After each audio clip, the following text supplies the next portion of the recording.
My expectations coming into this year were just to stay healthy and to do as best as I can. I mean, I came out of outdoors last year and I had some strong results, and I just wanted to carry that into the next year. I mean, I've had some rough runs with consistency in the past, but I just wanted to stay healthy all year and get good results. So I'm definitely stoked on how I've done this year, and it's tough to put a number on expectations, but I'm definitely not disappointed. We've been working a lot with my whole team. I mean, the bike's good, my program's good. All my trainers are working together and trying to get the most out of myself, and it's just a culmination of all my programs working together, and that's helped with consistency. I think the mental game's a big part of it, along with knowing that my bike's solid and I have the ability to run with those top guys. So I'm not really worried about this or that, and there's a lot less on my plate being on AEO and having a solid program. So I think that has a lot to play with it.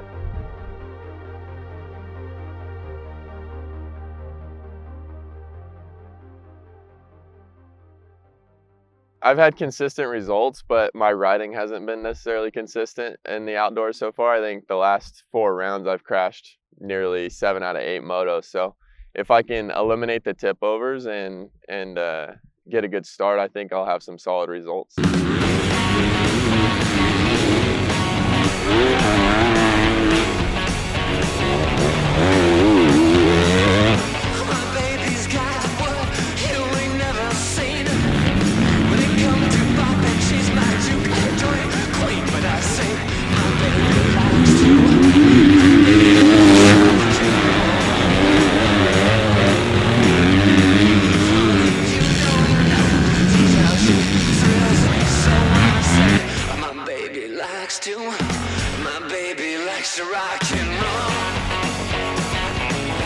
It's definitely a grind. I mean, coming towards the end here, I'm getting a little tired.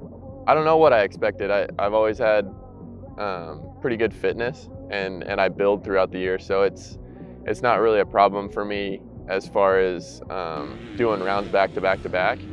And we have breaks, so I mean, we had a break for Loretta's, and it hasn't been too harsh. I'm just stoked to be able to ride all the tracks and to get to every round healthy. In 2019, I turned pro, and we were full privateer. We were out of the back of the van, and we only did a few rounds, and that was definitely I wouldn't say struggle, because I didn't have too many expectations and I had a lot on my plate with racing off-road at the time.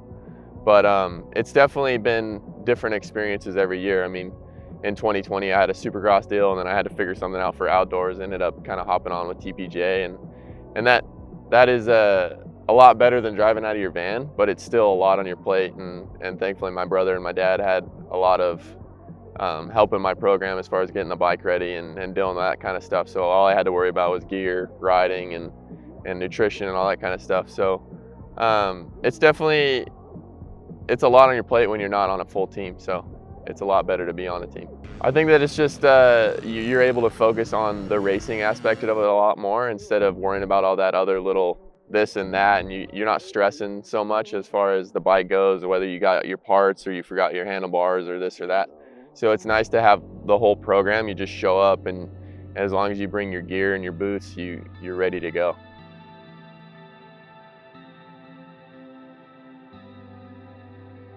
Last year I was hoping to be a top 10 guy or maybe get some top 10s, but now with all the stuff that I've been dealing with, I'm still cracking on that door of 11, 12, top 10 almost. So I think if I clean everything up and I continue to get a better program every year, I think that my ceiling, in my mind anyways, is definitely raising. And it's hard to tell until you get to that point. I got to take it a day at a time. It's tough to pick one over the other. I think that having the whole program consistency and then having the great bike is both, they're equally playing a role in it. We were actually just talking about this with the practice bike. I can go practice and I know the bike's gonna be solid. I don't have to worry about it blowing up or anything like that. So that's a whole lot of stress off my shoulders, and just having that in the back of my mind all the time was a big burden on me last year. So I'm just stoked that I know the bike's gonna be solid, I know it's fast, and then also I got the program on top of it. Right now we're planning on being on AEO next year.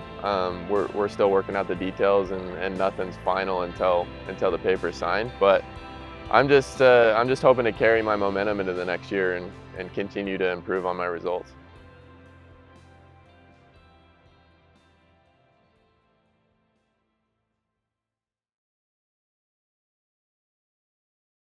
I think probably the best one was was it 2020 where we're driving down from Millville down to Florida and we blew that we blew the rear differential out of the van. Yeah, we pull up to a stop sign on the exit and I go to take off and I just hear a clunk in the back and I start rolling back onto the freeway.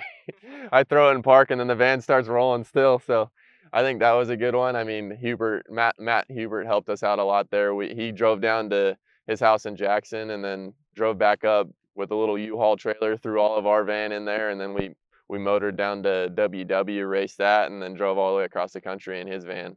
So I think that was a good one. There's a lot of stories for that one.